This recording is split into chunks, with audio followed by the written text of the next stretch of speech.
First and foremost, I have some choice words about this episode. It was good. It was really, really good. But there are still some things that Rudy is desperately lacking in, and that is awareness. The turning point still didn't happen. It still didn't happen. He doesn't realize why Eris left.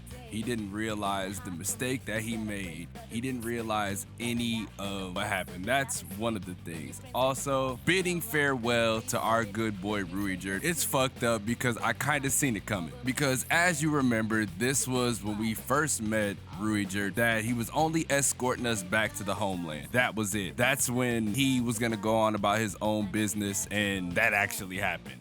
Lastly, I did not expect to see Ghislaine here. I should have seen it coming, but I definitely put it to the side thinking Ghislaine was somewhere else out in the world. And then the whole sex scene, yeah, that happened, and there's really nothing we can say about that, but there was a mistake there on Rudy's behalf, and he fed too much into his urges. But we'll get into that a little later in the video. Anyways, what's going on, everybody? It's your boy xDomoSenpaix, and we are here to talk about episode 22 of Mushoku Tensei. Now, if you are new to the channel and have yet to subscribe, make sure you go down below, hit the link in the description or the red subscribe button. Either one to help me towards that cause of reaching my goal, which is to become a full-time content creator. I appreciate all 800 of y'all who've been pulling up. I 100% appreciate that because we did definitely just hit 800 subscribers again. This is the third time, and you know what they say, the third time's the charm, so this should definitely be it. But again, all your support means a lot to me, and it's well appreciated. So let's keep pushing. Let's actually make this dream a reality. Y'all seen the video. I'll plug it again. My dreams and aspirations. I'm gonna put this in every video,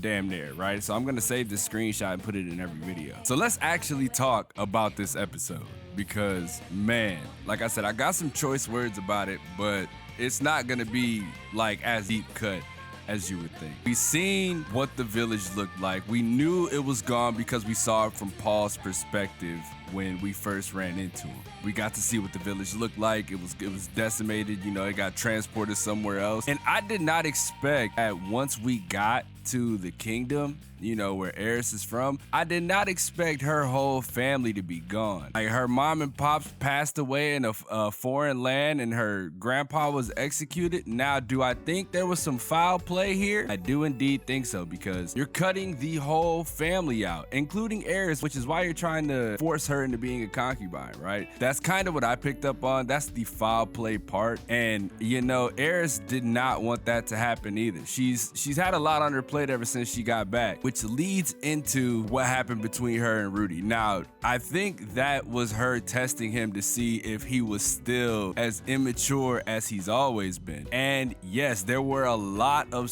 like subtle signs there. A lot of subtle signs there. She didn't really want to do that. Even though you could say that she did, because, you know, that kind of sullies her in a way, right? And makes her unwantable from whomever is trying to take her, which is the old fat man that we saw. Maybe it's the old fat man that we saw early on, right, when her grandpa was getting executed. But her hands were shaking, this, that, and the third. And this should have been something Rudy saw coming anyway because of the vision or dream that he had at the beginning. He still did not pay it any attention. Ruiger's gone. Didn't want to see Ruiger leave, so he didn't say anything. Eris and Ghislaine are gone now. Eris cut her hair, saying, you know, we're not well matched for each other right now. So it's just like, bro, you are still quite immature. Even though the last episode was, you know, turning point 2, I don't even know if this could be considered turning point 3, because I don't know when he's gonna see the error in his ways. Like, you see how excited he was that he finally, because as you know, like, he never got any in his previous life. So like, this happening now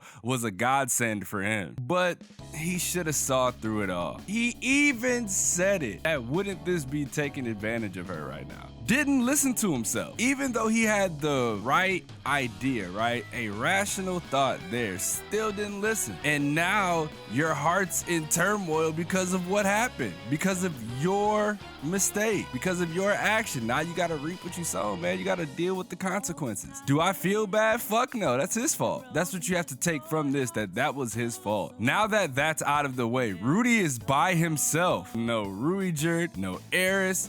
no Ghislaine, no Paul, no Norn, no Aisha, no Lilia, no Zenith, none of that, right? He has nobody. So where does he go? Where does he go from here? I guess you could definitely say that this is the time for him to finally learn. This is ample time for him to learn from his mistakes.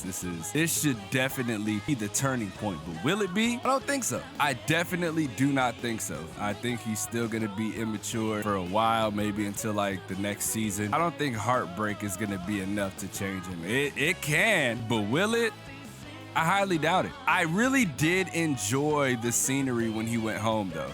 As barren as it was, the memories that were like the live memories that they were showing on screen as he was walking through, you know, his town, that was beautiful, beautifully done. It really lets you understand just how much weight that place holds for him, regardless of if he chooses to understand it or not. That's what I took away from that. I wonder what's gonna happen next. I really want to know what Rudy is gonna do moving forward. I really want to know what Eris is gonna do moving forward, because like I said, that situation definitely didn't need to happen. There's not much we can say about it happening. The signs were there. He chose to go instinct over intellect. That was such an easy situation to just be like, you know what? Nah, there's more at stake here. I have to be rational and I have to be mature about what is about to transpire. So no, definitely gonna say no. We have to figure out, you know, our next plan of action. As you can see, he still didn't give a shit about, he gave more of a shit about Sylphie than his mom, which says a lot to me about his character. But again, we'll save that for a different video. I'm probably gonna drop another video later on in the week about this because I kind of want to talk about it more in depth, but this is an episode review and not, you know, a character review up till now. So let me know if there was something that I didn't say that you thought I would have said. Let me know if, you know, there was some context left out in, you know, the light novel manga. Well, we're gonna disregard the manga because you guys said the manga sucks and it does him no justice. So in the light novel, let me know if you agree with what I said. Let that be known in the comment section below, because, you know, I always take the high road in regards to situations like this. So I will always, you know, stand for what's right regardless of anything. Leave a like if you enjoy, subscribe if you're new. I'm gonna continue to try to churn these videos out all week. My goals have not shifted. As always, it's your boy xDomoSenpaix, and I will see you guys in the next video.